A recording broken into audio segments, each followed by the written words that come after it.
What is up, YouTube? It is Case Prime here, back at you with another video thingamajigger. This is a video about something I promised a few people, but I'm kind of late getting it, like 24 hours late, so I'm sorry, but it is still a video nonetheless. Today, I'm going to be giving my thoughts and opinions on the 2016 WWE Royal Rumble. That's right, the first stop on the road to WrestleMania, the Royal Rumble. This was the 29th annual event. Next year's going to be the 30th, and the Royal Rumble is one of the most anticipated WWE events of all time. I mean, it's one of WWE's big four pay-per-views, and they go all out. It was last night at Amway Arena in Orlando, which is 3 hours north of me. I was not in attendance because I live 3 hours south of there. I won't even be in Raw tonight because I live 2 hours north of Miami. And I won't be at SmackDown because I live 5 hours south of Tampa. But it doesn't matter about location. What matters is the event. There was a lot of speculation heading into this match, and I'm going to talk about each match one-on-one instead of just a basic summary. I'll start off on the pre-show. I actually did not watch the pre-show because, really, I didn't care. You know, it's rare when I'll watch a pre-show. Like, the only times I'll watch a pre-show is if I'm expecting, like, them to actually have a lot to say, or if there's going to be an awesome kickoff match. Like, the last time I watched the pre-show was for the Survivor Series last year, and even before that, SummerSlam. Or actually, Night of Champions and Hell in a Cell I watched. But unless there's some really big matches on the card, I'm not really going to watch the pre-show. And with Mark Henry and Jack Swagger winning, I was actually pretty okay with that. I didn't mind. My second choice was actually the Dudley Boys, but didn't really matter. I'll get to that later on.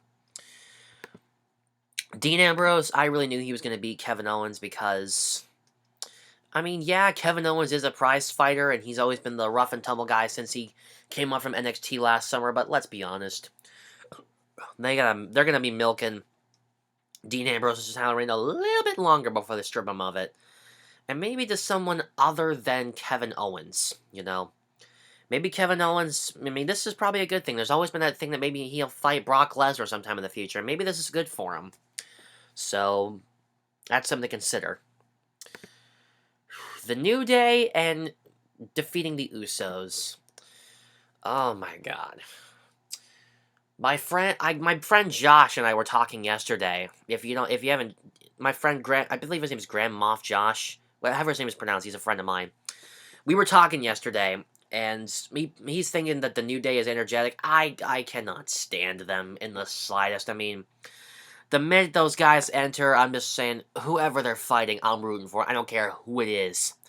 I cannot stand them. I mean, yes, with the rumor that the Bullet Club is coming to WWE, that'll make a good rivalry in which I will be in full support of the Bullet Club.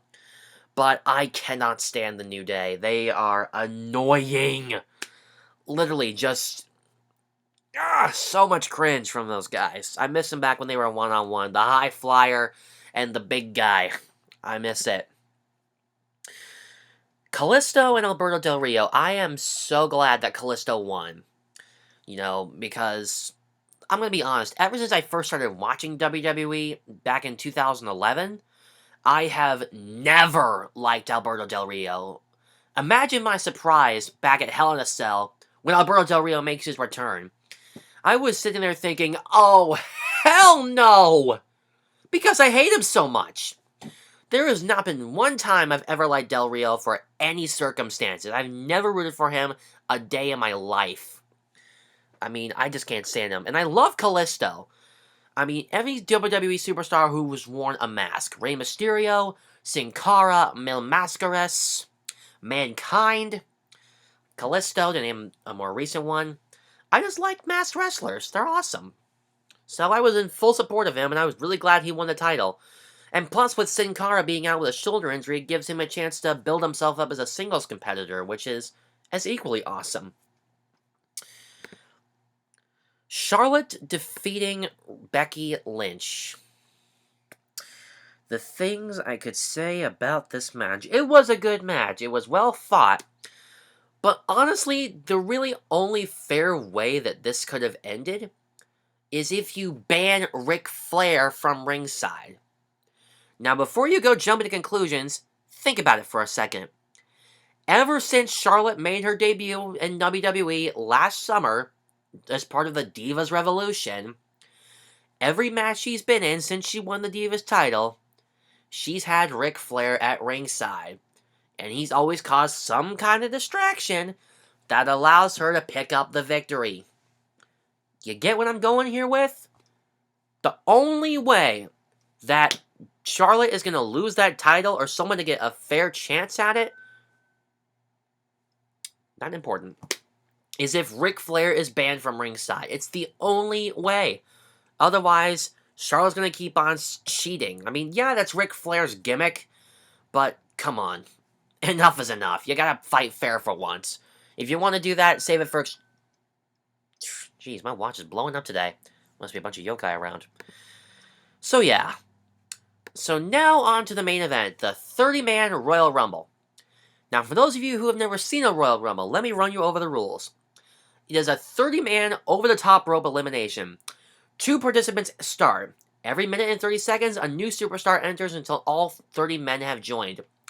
The only way to win is to take your opponent and eliminate them by throwing them over the top rope and both feet hit the floor. Last one standing wins. Now, traditionally, the prize for winning the Royal Rumble is a title shot in the main event of WrestleMania. However, since so many superstars are injured right now, including Daniel Bryan, John Cena, Seth Rollins, Sting, to name a few, that left us a little short. So instead, Roman Reigns defended his title in the Royal Rumble, and whoever was the last man standing would win it, and I assume would go on to defend it at WrestleMania. And normally this is the time when a lot of people make their returns, and we did see a couple surprises. I mean, we saw Sami Zayn come up from NXT for his appearance. Oh, let me look down the list. Goldust came back. Kane finally returned.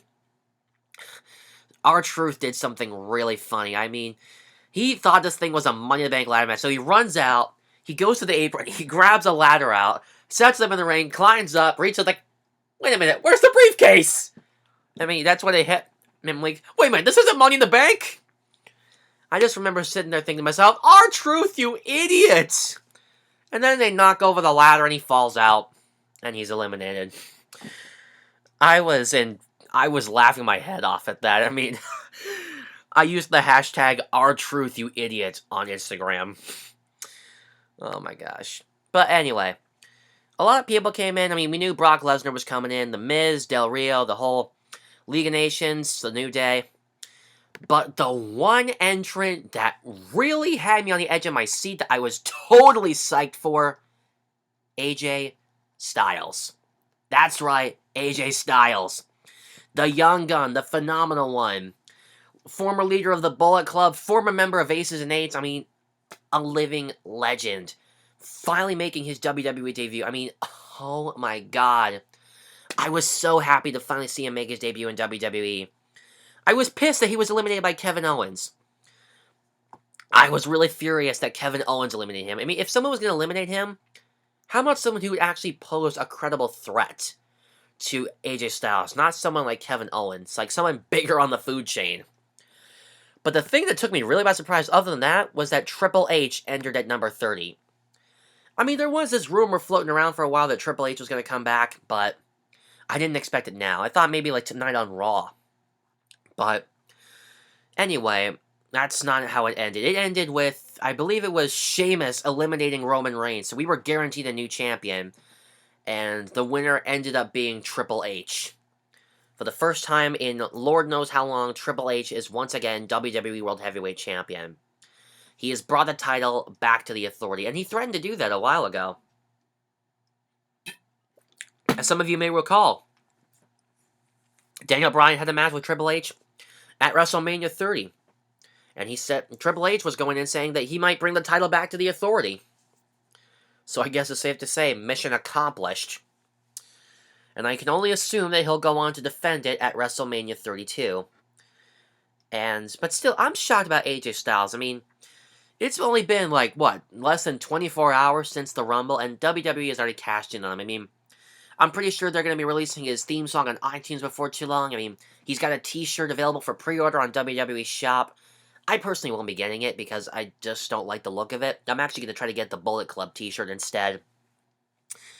But I'm pretty sure that they're not done on AJ Styles. I mean, Sting's run in WWE was a bit short-lived. I'm pretty sure AJ Styles' run will last quite a while longer. And I have no doubt they're going to be building him up and building him up to something leading up to WrestleMania in April. So that is my thoughts on the Royal Rumble from last night. What do you guys think? Did you enjoy the outcome? What would you rate the event? Let me know in the comments. I guess that's about it. Later, guys. I am out of here.